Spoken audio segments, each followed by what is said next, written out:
Now 09 is also what some might refer to as an overcast stitch. Let's go ahead and take a look at that one. This you're going to use most often when it comes to doing, let's say, overcast stitches on knits, for example. Anything that might add some puckering to it. Some people will even use this just as a nice little decorative stitch, for example. But basically what it's doing is it's doing a regular stitch seam and it's doing an overcast at the same time.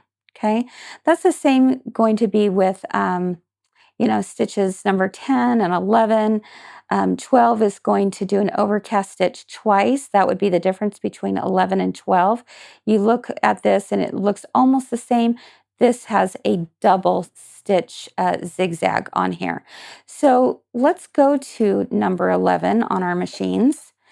And you're going to also notice that the foot changes now. And it's asking us to do the C foot, which is that overcast foot. So this would be the perfect time to be able to show you how that's done. Okay, here's your overcast foot. You'll notice some little bars here. I like to call these stitch fingers, very similar to what you might find on a serger.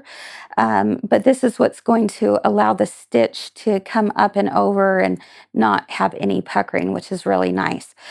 This is going to be a great way to be able to finish the edges of your seams, especially if you've got a lot of fraying going on. So I've got this piece of fabric here. Notice that there's some frayed edges, right? So it's a little different from a serger because it's not actually trimming the fabric, but it still gives a nice finished seam, especially if you do not have a serger. Now, let's take a look at these stitch fingers right here, these metal bars.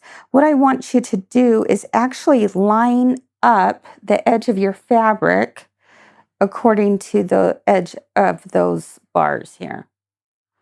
Okay, so I'm just going to go ahead and place that right there. And the goal here is for the needle, when it comes and swings over to the right, that it's just going to go off of the edge of your fabric. Okay, just off of it. All right, let's take a look and see what happens. So you have a nice open window here so that you can kind of see where you're going. Go ahead and cut my threads. Let's take a look at this seam. Isn't that nice? So a very nice edge to this seam, and it's going to now be perfect for, let's say, if I want to do blind hemming, right? Which would be the perfect next little lesson for you.